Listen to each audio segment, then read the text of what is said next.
Hello students, तो आप सभी का वेलकम। आज नई वीडियो में हमारी क्वेश्चन नंबर 13 पे हम पहुंच चुके हैं। क्या चल रहा है? तो chapter number 4 physics best 100 question और 12th का चैप्टर है। 12th वाले टॉपिक पहले कराए जा रहे हैं। तो कौन कर सकता है इसको ज्वाइन? इसको वो बच्चे कर सकते हैं जो नीट के लिए, जेईई मेंस के लिए तैयारी कर रहे हैं और साथ में 12th में अच्छे मार्क्स लाना चाहते हैं, क्योंकि आजकल 12th बोर्ड में बहुत अच्छे न्यूमेरिकल पोर्शन आ रहे हैं। तो वो बच्चे भी इसको जरूर ज्वाइन करें। ठीक है, चलिए करते हैं शुरुआत। क्वेश्चन नंबर 13 लास्ट 12 तक हमने कर लिए थे क्वेश्चन, और हम हर चैप्टर के 100 क्वेश्चन करते हैं, जिसमें आपको पुराने आए हुए जेईई मेंस के, नीट के क्वेश्चन भी कराए जाते हैं और साथ में बाकी जो क्वेश्चन है, एक बहुत ही अच्छा कलेक्शन है क्वेश्चंस का। चलिए शुरू करते हैं क्वेश्चन नंबर 13 से। A charge particle is accelerated through a potential difference V naught. एक चार्ज पार्टिकल है जिसको हमने एक्सेलरेट कर दिया पोटेंशियल वी नोट के साथ। Okay, acquires a speed of V, it is then injected perpendicularly into a magnetic field, find the radius of the circle described by it. बहुत आसान। सबसे पहले एक चार्ज पार्टिकल बना लेते हैं। मान लीजिए वो चार्ज पार्टिकल है प्लस क्यू। अब आप कहोगे कि सर प्लस ही क्यों लिया, माइनस भी तो हो सकता था। हाँ बिल्कुल हो सकता था, लेकिन हम प्लस या माइनस एक कोई सा तो एक लेना ही है ना। मैंने प्लस ले लिया, आप माइनस ले लो, नो प्रॉब्लम। चलो, तो चार्ज पार्टिकल है, एक्सेलरेट किया गया उसको पोटेंशियल डिफरेंस वी नोट के साथ। देखो, आप एक बात याद रखना हमेशा, जब भी ये लाइन लिखी हुई मिलेगी आपको कि एक चार्ज पार्टिकल को पोटेंशियल वी नोट के साथ एक्सेलरेट किया गया, मतलब उसको स्पीड, अभी इसके पास स्पीड नहीं है, जब हम इसके ऊपर पोटेंशियल लगा देंगे वी नोट तो पता क्या होगा, इसके पास एक स्पीड आ जाएगी। स्पीड, इसके अंदर एक काइनेटिक एनर्जी आ जाएगी। वो स्पीड या वो काइनेटिक एनर्जी कितनी आएगी उसके बारे में बात करेंगे। तो आप एक बात याद रखो, जब भी किसी चार्ज पार्टिकल को वी नोट पोटेंशियल से एक्सेलरेट कराएंगे तो उसके अंदर एनर्जी आएगी K इज इक्वल टू उसका चार्ज और इनटू में पोटेंशियल वी नोट। बस ये पॉइंट पकड़ लो। कुछ स्टूडेंट ऐसा सोचेंगे कि सर ऐसा क्यों, कि वाई ऐसा क्यों हो रहा है। तो आपको पोटेंशियल की डेफिनेशन में जाना है चैप्टर नंबर 2 में, एनसीईआरटी का चैप्टर नंबर 2। वहां पे क्या होता था कि जब भी हम किसी चार्ज को उठाकर एक जगह से दूसरी जगह रखते थे तो हमें उसके ऊपर एक वर्क करना होता था। ठीक है, वो वर्क कितना होता था? तो जब हम किसी चार्ज को A पॉइंट से B पॉइंट तक उठा के लेके जाते थे तो हमें करना होता था वर्क W एक्सटर्नल। हम कौन है? एक्सटर्नल एजेंट है, इसलिए यहाँ पे W के सामने एक्सटर्नल लगाया। तो हमें वर्क करना है, यहाँ से A से B तक चार्ज को उठाना है Q को, और A से B तक ले जाना है, तो हमें वर्क करना पड़ेगा। तो उस चैप्टर में हमने सीखा था ये वर्क जो है वो कितना करना होगा हमको। तो वो वर्क हमें करना होगा कितना, जिस चार्ज को ले जा रहे हैं उसे लिखिए, और इनटू में जिस पॉइंट से चले वो है इनिशियल पॉइंट बच्चों, इनिशियल, और जहां पहुंचे वो है फाइनल पॉइंट, फाइनल। तो फाइनल पॉइंट का potential difference minus initial point का पोटेंशियल डिफरेंस, ये वहां पे फॉर्मूला हुआ करता था कि जब भी आप किसी चार्ज को एक पॉइंट से दूसरे पॉइंट पर ले जाके रखेंगे तो आपको वर्क करना पड़ेगा। कितना करना पड़ेगा? तो उसके लिए ये फॉर्मूला था। ठीक है, तो अब यहां से Q, यहां पे देखो चार्ज को क्या है, Q है। ठीक है, पोटेंशियल डिफरेंस कितना है A और B के बीच का, तो वो दे रखा है वी नोट। देखो ये पोटेंशियल नहीं है एक पॉइंट का, ये पोटेंशियल डिफरेंस है। यहां ध्यान दो, ये रहा पोटेंशियल डिफरेंस, ये रहा पोटेंशियल, अरे यार, तो ये पोटेंशियल डिफरेंस है यहाँ पे, ये देखो वी नोट। तो पोटेंशियल डिफरेंस की वैल्यू रख दो वी नोट। इसका मतलब हम जो भी इसके ऊपर इस चार्ज को यहां से उठा के दूसरी जगह तक पहुंचाएंगे तो इसके ऊपर एक वर्क करेंगे। ठीक है ना, तो ये वर्क कितना होगा? ये वर्क होगा वो चार्ज और इनटू में जिस पॉइंट से चले और जिस पॉइंट तक उसको लेके गए वहां तक का पोटेंशियल डिफरेंस, ये आ जाएगा आपका चार्ज इनटू में वी नोट। तो ये आ गई W एक्सटर्नल की वैल्यू। अब ये तो आ गया वर्क। अब वर्क एनर्जी थ्योरम क्या कहती है? वर्क एनर्जी थ्योरम बोलती है कि हम जो भी वर्क करते हैं वो उसकी काइनेटिक एनर्जी में चेंज हो जाता है। तो यहां से ये सारा वर्क उसकी काइनेटिक एनर्जी में चला गया के। यही मैंने बोला यहां से आपको कि यहां पे क्या हो रहा है कि जब हम किसी चार्ज को ऐसा बोलेंगे ना कि कोई चार्ज जो है उसको एक्सेलरेट किया गया, कितने पोटेंशियल पे? V नॉट पोटेंशियल पे एक्सेलरेट किया गया, तो उसकी काइनेटिक एनर्जी कितनी हो जाएगी? ये डायरेक्ट फॉर्मूला याद कर लो। जब भी Q चार्ज को V नॉट पोटेंशियल पर एक्सेलरेट करेंगे तो उसकी काइनेटिक एनर्जी हो जाएगी K equals to Q into V naught. तो ये होगा इसकी काइनेटिक एनर्जी। क्या इस काइनेटिक एनर्जी से हम उसकी स्पीड भी निकाल सकते हैं? हाँ बिल्कुल निकाल सकते हैं। चलो तो निकालो। काइनेटिक एनर्जी का फॉर्मूला क्या होता है? Half mv square is equal to Q into V naught. अब हमने यहाँ से कैलकुलेट कर लिया v का वैल्यू। v स्क्वायर इस 2 की इधर मल्टीप्लाई कर लो, 2Q v नॉट अपॉन में m। तो यहाँ से v की वैल्यू आ गई half under root 2Q v naught by m। लो जी, ये इसकी वेलोसिटी आ गई, इस चार्ज की स्पीड आ गई। ये चार्ज किस स्पीड से दौड़ रहा है, किस स्पीड से भाग रहा है। चलो जी ठीक, यहां तक जो आपने किया, ए charge particle accelerated through a potential difference v not and acquire a speed of v speed हमें दे रखी है, ठीक है, ओके, v स्पीड तो दे रखी थी। चलो ठीक है, आगे बढ़ो। अब इसने बोला it is then injected perpendicularly into a magnetic field. अब इसको कहां पे इंजेक्ट किया गया? मतलब v स्पीड के साथ इसको मैग्नेटिक फील्ड के अंदर इंजेक्ट किया गया। अब मान लीजिए कहीं पे मैग्नेटिक फील्ड लगा हुआ है, ये लगा हुआ है जी मैग्नेटिक फील्ड। ये किस तरह का मैग्नेटिक फील्ड है? तो ये परपेंडिकुलर मैग्नेटिक फील्ड है जो अंदर की तरफ जा रहा है। इस बोर्ड में ऐसे मानो अंदर की तरफ जा रहा है ये पर।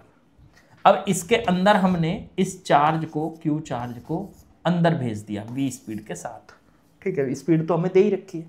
अच्छा इसमें ध्यान दो, हमें इसमें मास नहीं दे रखा पार्टिकल का, तो हो सकता है हमें यहाँ मास निकालना पड़े इस इक्वेशन से। यहाँ से हमने v निकाला, v निकालने की जरूरत नहीं थी, यहाँ से मास निकालना पड़ सकता है। चलो आगे देखेंगे अभी। तो इसको परपेंडिकुलरली इसके अंदर भेज दिया, तो क्या होगा? जैसे ही अंदर जाएगा वहां पर ये क्या करेगा? सर्कल में घूमने लगेगा। अंदर गया और ऐसे सर्कल में घूमने लगा, इस तरह से सर्कल में घूमने लगेगा, ठीक है। अब ये सर्कल में अगर घूमने लगेगा तो इस सर्कल की कुछ ना कुछ रेडियस भी होगी, तो वो रेडियस हमें कैलकुलेट करनी है। अब रेडियस क्या होती है? रेडियस का फॉर्मूला होता है mv/qb। ये फॉर्मूला होता है बच्चों, mv/qb। अब यहाँ पे v तो v है, m की वैल्यू उठा के रखनी पड़ेगी। q भी दे रखा है और b भी दे रखा है। देखो चार्ज भी दे रखा है, ये रहा चार्ज पार्टिकल। q नहीं दे रखा, q भी नहीं दे रखा, तो q/m की वैल्यू निकालनी पड़ेगी यहाँ से, m/q या q/m की वो वैल्यू उठा के यहाँ रखनी पड़ेगी हमको।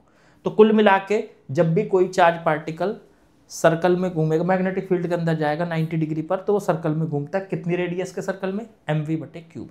अब यहाँ से ना तो m है मेरे पास ना q है, उनको निकालने के लिए ये इक्वेशन तो है, तो पहले मैं इसको हटा के यहाँ से m की वैल्यू निकाल लेता हूँ। चलो m की वैल्यू निकाल लो यहाँ से, ये इधर मल्टीप्लाई कर लो 2Q v नॉट और बटे में v स्क्वायर इसके नीचे चला जाएगा v स्क्वायर। इस m की वैल्यू उठा के मैं यहाँ रखूँगा, हो सकता है q तो अपने आप कट जाए। तो m की वैल्यू रखी मैंने 2Q v नॉट अपॉन में v स्क्वायर इंटू में v और अपॉन में QB। देखो q से q कट गया, एक v से एक v कट गया। r की वैल्यू आ चुकी है 2v नॉट अपॉन में VB। बहुत आसान, 2v नॉट अपॉन में VB। बस देखो जो आंसर फाइनल हमारा आया है वो उन्हीं टर्म्स में होना चाहिए जो जो हमको दी गई हैं। तो कौन कौन सी टर्म्स हैं हमारी? देखो यहाँ पे हमको दिया है V में है, देखो यहाँ पे B दिया है मैग्नेटिक फील्ड, वो भी है, और V नॉट दिया है पर पोटेंशियल डिफरेंस, वो भी है। तो इसकी रेडियस हमारे उसी टर्म में आ चुकी है। तो मेरे ख्याल से आप लोगों को ये सवाल समझ में आ गया होगा। ठीक है, चलो अगले क्वेश्चन पे चलते हैं। तो क्वेश्चन नंबर 14 पे आ चुके हैं बच्चों। क्वेश्चन नंबर 14 में क्या कहा है, सवाल लगा दिया मैंने आपके सामने, जरा इसको पहली ट्राई आप करेंगे, करो ट्राई, इसको पढ़ो। चलो कर लिया। अब जरा देखो, a proton is accelerated by a potential difference 5 × 10⁻³ volt. फिर से वही सवाल है कि एक प्रोटॉन है और उसका पोटेंशियल डिफरेंस, मतलब उसको जो पोटेंशियल डिफरेंस दिया गया है वो है 5 × 10⁻³ वोल्ट। ठीक है, तो उसके पास कितनी काइनेटिक एनर्जी आ जाएगी? तो काइनेटिक एनर्जी का फॉर्मूला था हमारा Q × V। जब भी Q चार्ज को V पोटेंशियल डिफरेंस से एक्सेलरेट किया जाएगा, तो मैंने कहा था ये फॉर्मूला याद कर लो। तो ठीक है, ये काइनेटिक एनर्जी आ गई। चलो अब यहां से ये काइनेटिक एनर्जी Q की वैल्यू रख दो। प्रोटॉन पे कितना चार्ज होता है भाई? प्रोटॉन पे चार्ज होता है E, स्मॉल e, और वोल्टेज कितनी है इसकी? 5 × 10⁻³ अभी फिलहाल मैं इसको ना ऐसे ही लिख देता हूँ V, बाद में इनकी वैल्यू रख देंगे। चलो ठीक है। अब यहां से कहा कि ये प्रोटॉन है और प्रोटॉन के पास इतनी काइनेटिक एनर्जी है, वोल्टेज भी है देखो इसमें, और E भी है, E की वैल्यू भी है। तो ये काइनेटिक एनर्जी इतनी लेके आपका मैग्नेटिक फील्ड के अंदर परपेंडिकुलरली अंदर गया। देखो अंदर गया ये। ठीक है, देखो जब भी कोई पार्टिकल ना जिस पे चार्ज है, अब इस पे तो चार्ज है, कितना है? E, वो भी प्लस का, क्योंकि ये प्रोटॉन है। प्रोटॉन के ऊपर कितना चार्ज होता है? +E। तो ये जैसे ही अंदर जाता है, तो जब भी कोई पार्टिकल, वो भी चार्ज पार्टिकल, मैग्नेटिक फील्ड के अंदर जाएगा, वो भी 90 डिग्री पे जाएगा, तो वो ना सर्कल में घूमने लगेगा। अब जैसे ये यहां से गया, वैसे ही इसके ऊपर यहां पे इस पॉइंट पे देखो, मैं कलर चेंज कर देता हूं। तो इस पॉइंट पे यहां पे इसके ऊपर एक फोर्स लगने लगता है।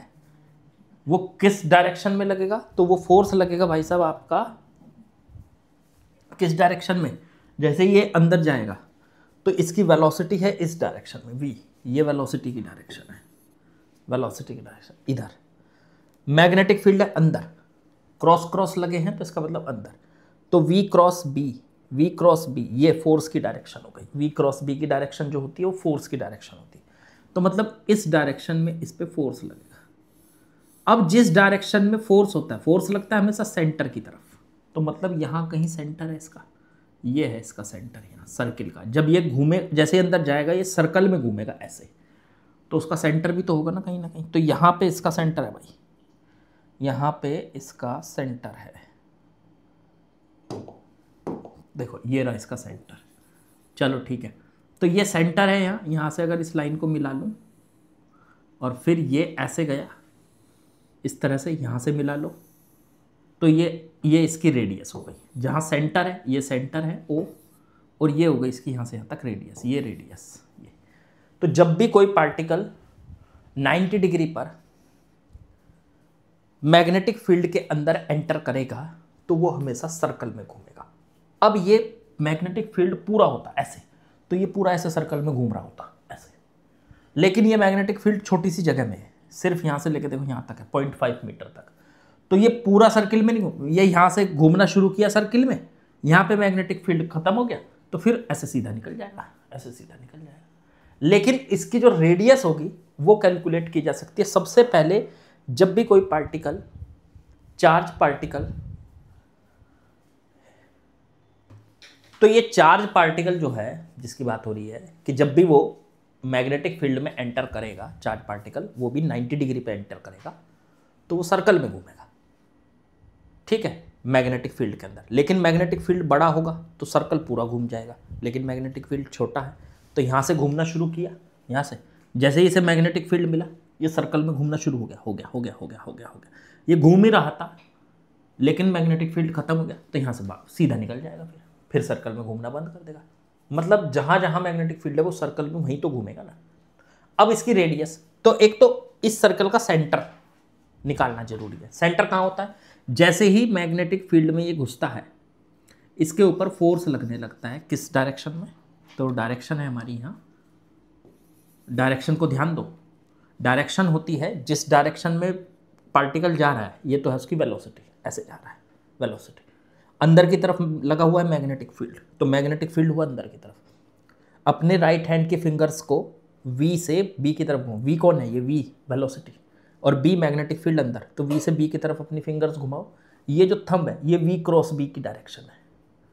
और अगर चार्ज पॉजिटिव है, चार्ज पॉजिटिव है तो उस पर फोर्स V क्रॉस B की डायरेक्शन में होता है। तो इसके ऊपर फोर्स जो लगा हुआ है, यहां से फोर्स लगा और किस डायरेक्शन में लगा? V क्रॉस B की डायरेक्शन में लगा। ये फोर्स लगा यहां से, ये है भाई फोर्स, ये फोर्स। अब फोर्स जब सर्किल में कोई पार्टिकल घूम रहा है तो उस पर फोर्स लगता है सेंटर की तरफ, तो इसका मतलब इसी फोर्स की डायरेक्शन में कहीं सेंटर होगा। मान लिया मैंने यहाँ है सेंटर, सेंटर क्योंकि सर्किल का तो सेंटर होता है भाई। तो इधर फोर्स लग रहा है, इस फोर्स की वैल्यू कितनी होती थी? QVB। जो ये चार्ज है, इस चार्ज कितना है? E, V इसकी वेलोसिटी और B इसका मैग्नेटिक फील्ड। तो इतना QVB साइन थीटा होती थी, लेकिन साइन थीटा 90 डिग्री है तो Q। लेकिन फोर्स की जरूरत नहीं, हमारे पास फॉर्मूला डायरेक्ट होते हैं रेडियस का। तो हम रेडियस अगर निकालें तो रेडियस का फॉर्मूला होता है MV अपॉन में QB। एक फॉर्मूला तो ये होता है, या MV को हम मोमेंटम भी कहते हैं, P अपॉन QB। बिल्कुल। अब एक फॉर्मूला और होता है, मैंने 3-4 फॉर्मूले लिखवा रखे हैं। तो ये तीसरा फॉर्मूला है आपका P, इसका मोमेंटम। अगर काइनेटिक एनर्जी दी हो तो उसका मोमेंटम क्या होता था? 11th में पढ़ा था। काइनेटिक एनर्जी दी हो तो काइनेटिक एनर्जी अगर दी हो तो उसका मोमेंटम होता है अंडर रूट में 2km। ये उसका मोमेंटम है पार्टिकल का, जिसका मास m है। अगर उसकी काइनेटिक एनर्जी k है, तो देखो यहाँ काइनेटिक एनर्जी दे रखी है, तो उसका जो मोमेंटम है अंडर रूट 2km लिख सकते हो। तो अंडर रूट में ये आ जाएगा अंडर रूट में 2km बाई QB। ये फॉर्मूला यहाँ पे लगेगा। काइनेटिक एनर्जी है हमारे पास। चलो तो रेडियस आ गई, अंडर रूट में 2k की वैल्यू रख दो EVM अपॉन में EB। E क्यों? क्योंकि चार्ज कौन है? प्रोटॉन, और प्रोटॉन पे चार्ज Q की वैल्यू क्या रखती मैंने? E। तो ये इसकी रेडियस आ गई। चलो जी इसे सॉल्व करके देख लो कितनी बैठ रही है। तो अंडर रूट में 2 E, एक काम करो, एक ई से एक ई कट जाएगा। ऊपर है देखो अंडर रूट ई, अंडर रूट में है ना ई, और नीचे ई है, तो अंडर रूट ई से ई कटेगा तो नीचे अंडर रूट में ई बचेगा। ऐसे ये तो समझ गए ना। ऊपर अंडर रूट ई है, इंटू में वी, इंटू में एम। चलो जी ठीक है। अब रखो जरा इसकी वैल्यू। तो इसकी वैल्यू क्या आएगी यहाँ पे? तो इसकी वैल्यू आएगी इक्वल में अंडर रूट 2 वी की वैल्यू, ये भी अंडर रूट में ले जाओ इसके साथ ही, एक साथ ही ले लो इसको पूरा। अंडर रूट में 2VM बटे ई, ये पूरा अंडर रूट में आ गया, और इनटू में बी बाहर है। ये देखो बी बाहर है, कैलकुलेशन है तो 1 अपॉन में बी बाहर है। ये हो गया जी आपका, चेक करो। ये आ जाएगा अंडर रूट 2km अपॉन में QB, under root 2km upon में QB। तो k की वैल्यू रखती E इंटू वी, तो EVM अपॉन QB, E से E कट गया तो अंडर रूट E बचा नीचे, तो ये under root 2VM upon E आ गया। इतना ठीक है?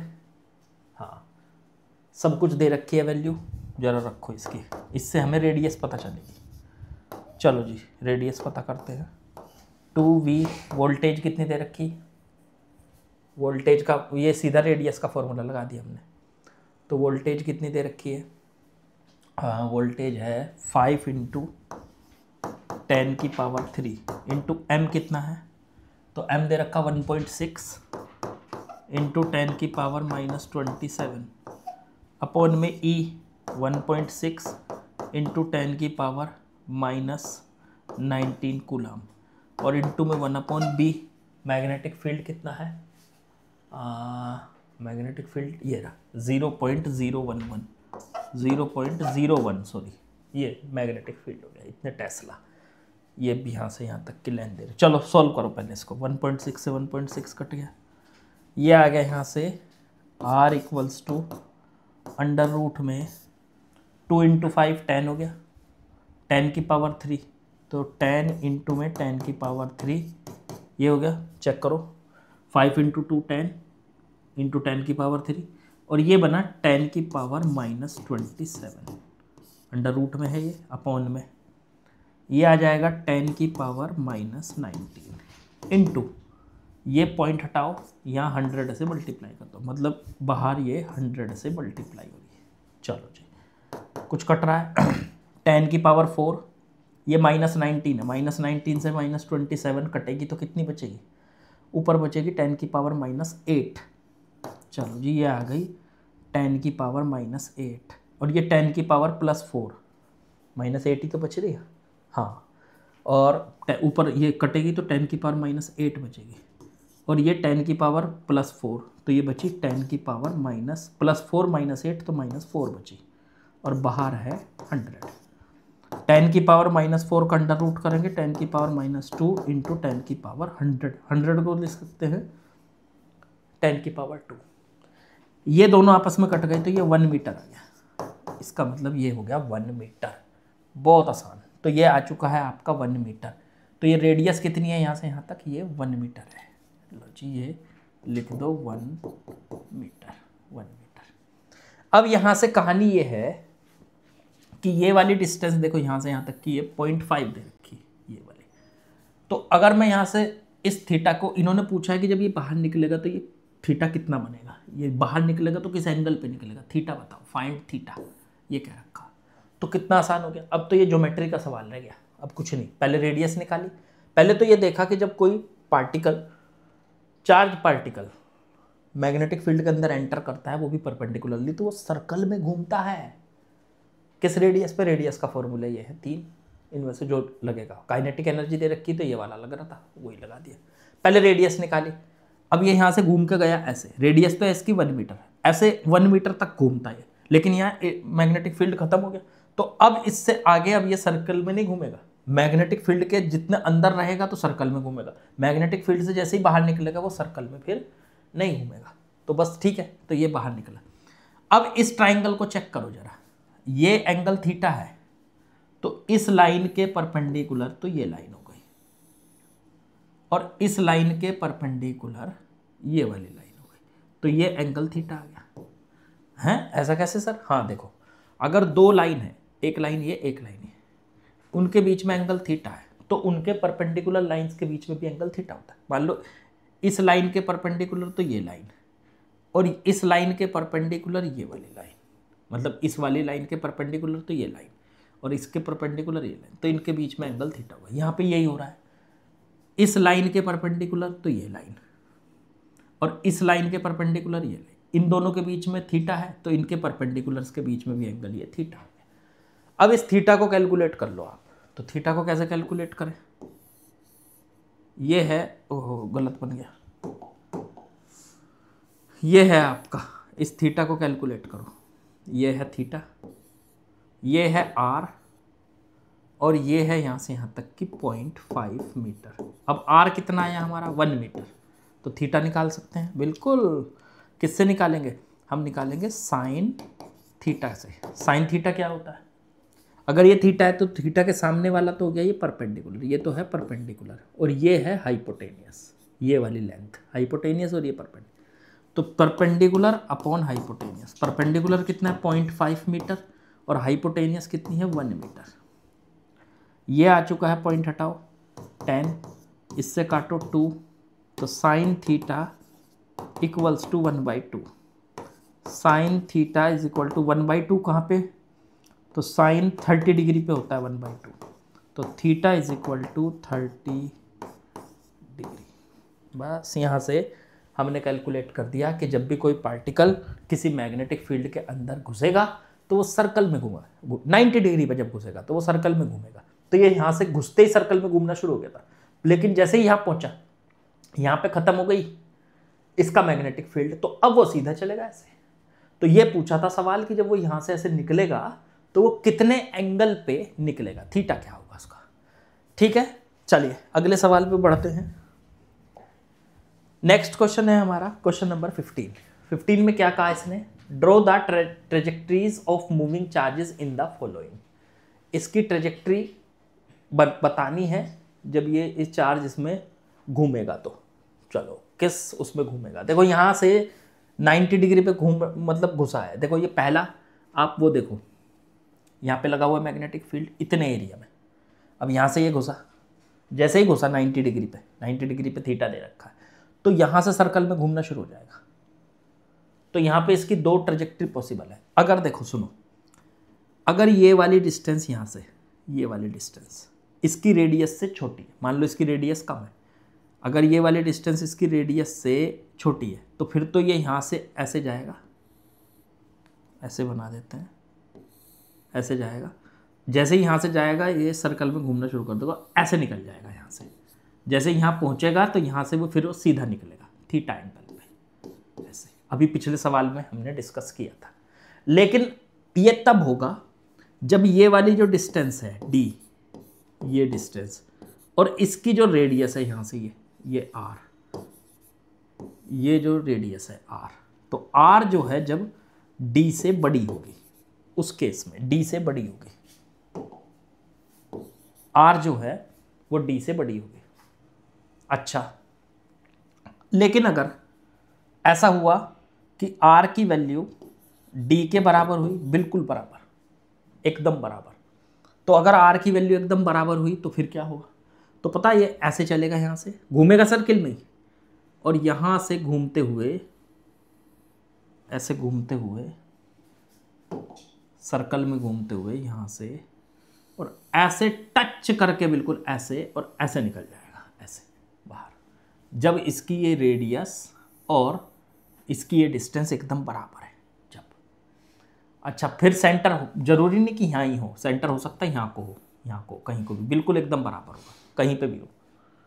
तीसरा केस है कि अगर r की वैल्यू, इसकी रेडियस d से छोटी है, d से छोटी, तो d से छोटी होने का मतलब है कि रेडियस काफ़ी कम है, तो वो यहाँ से ऐसे घुसेगा, यहाँ से ऐसे घुसेगा और ऐसे बाहर निकल जाएगा, क्योंकि ये रेडियस जो है वो देखो d से छोटी है इसकी रेडियस, तो यहाँ से घुसा और यहाँ से ऐसे बाहर निकल गया, तो आधा सर्किल बनाते हुए ये बाहर निकल जाएगा यहाँ से फिर सर्किल में नहीं घूमेगा, फिर तो यहाँ से ऐसे सीधा बाहर निकलेगा ऐसे।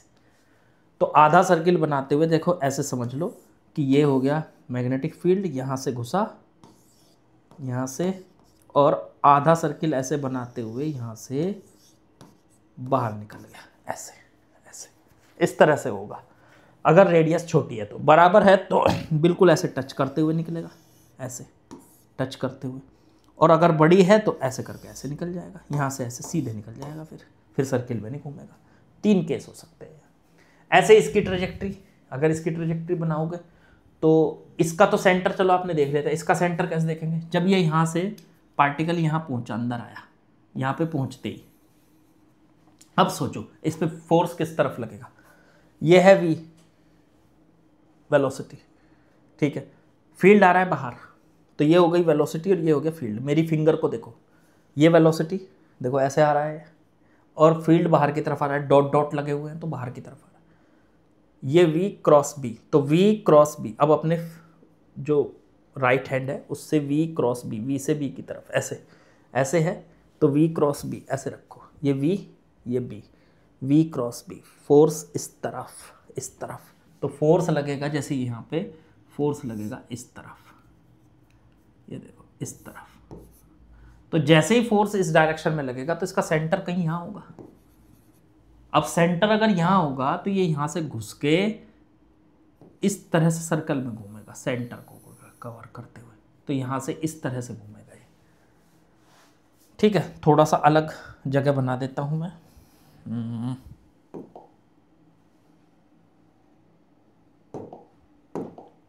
अब देखो थोड़ा सा अलग जगह यहाँ बना देता हूँ, जैसे ये हो गया मैग्नेटिक फील्ड, ये यहाँ से घुसा इधर से, माइनस चार्ज, अच्छा माइनस चार्ज है तो इस तरफ लगना था फोर्स, तो इस पर V क्रॉस B के अपोजिट लगता है इस पर फोर्स। ये थोड़ा गलत कर दिया मैंने, इस पे जो फोर्स लगेगा माइनस चार्ज है, अपोजिट डायरेक्शन पे लगेगा। तो यहाँ से ये अंदर घुसा, यहाँ से ये अंदर घुसा,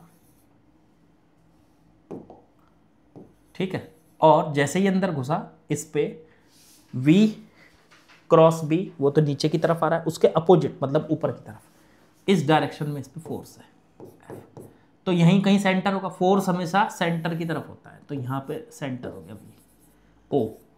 तो ये होगा इसकी रेडियस। अब इस रेडियस को ऐसे फॉलो करते हुए इस तरह से निकल जाएगा, तो ये यहाँ से चलेगा, ऐसे फॉलो करते हुए ऐसे निकल जाएगा। यहाँ से जैसे ही निकलेगा तो ये फिर जिस एंगल पे घुसा था, अल्फा एंगल पे, तो अल्फा एंगल पे हॉरिजॉन्टल से अल्फा एंगल पे घुसा था, हॉरिजॉन्टल से अल्फा एंगल पे ही बाहर निकल जाएगा ये यहाँ से। ये हो जाएगी इसकी रेडियस R। इस तरह से हो जाएगा, घूमेगा वही 90 डिग्री पे, जब भी घूमेगा बनेगा आपका हमेशा सर्कल। तो ये पॉइंट आपको याद रखना है। ऐसे तीसरा, ये भी माइनस चार्ज है, तो V क्रॉस B, V किधर है, V इधर है, B किधर है, अंदर की तरफ, V क्रॉस B, ये V क्रॉस B की तरफ, पर माइनस चार्ज पे V क्रॉस B के अपोजिट मतलब नीचे की तरफ ऐसे लगेगा परपेंडिकुलरली। जैसे ये यहाँ घुसेगा इस पे, इस डायरेक्शन में फोर्स लगेगा, फोर्स होता है सेंटर की तरफ, तो कहीं यहाँ पे आके जाके सेंटर है, ये रहा सेंटर। अब इस सेंटर को फॉलो करते हुए आप यहाँ से निकलेंगे, तो सेंटर कोई ज़रूरी नहीं इतना दूर हो, पास में भी हो सकता है। थोड़ा सा मैं और पास को बना लेता हूँ। तो ये हो गया सेंटर यहाँ, तो इस सेंटर को कवर करते हुए ये कह लो, इस रेडियस को कवर करते हुए ये यहाँ से ऐसे रेडियस, और ये ऐसे घूम के और ऐसे निकलेगा बाहर।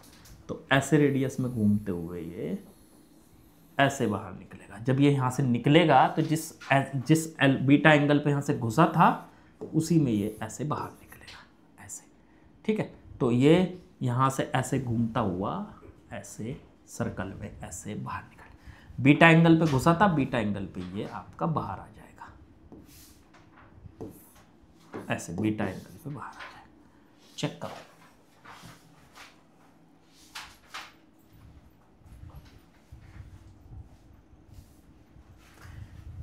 एंगल को एक बार फिर से चेक कर लो, एंगल कितना है, किस तरह से है। तो ये बीटा एंगल पे घुसेगा, तो बीटा एंगल पे ये रेडियस होगा इसकी, ये इसकी रेडियस हो गई। अच्छा, ठीक है। तो ये ट्रेजेक्ट्री हो गई, ये हो गया कि पार्टिकल आखिरकार किस तरह से चलेगा और किस तरह से बाहर निकलेगा, ठीक है। तो मेरे ख्याल से आप लोगों को आज का सेशन समझ आया, और बाकी कल करते हैं, धीरे धीरे चलते रहेंगे। क्वेश्चंस आप करते रहो, 12th वाले बच्चे, नीट वाले बच्चे और मेंस वाले बच्चे, ठीक है। तो वो ज़रूर से करते रहे, प्रैक्टिस मत छोड़िए। मैं काफ़ी दिनों के बाद आज वीडियो बनाई है, पर कोशिश करूँगा अब रेगुलर चलेगी, ठीक है। तो चलिए बाकी कल मिलते हैं। लाइक शेयर सब्सक्राइब कमेंट करना मत भूलना। चलिए बाकी कल करेंगे।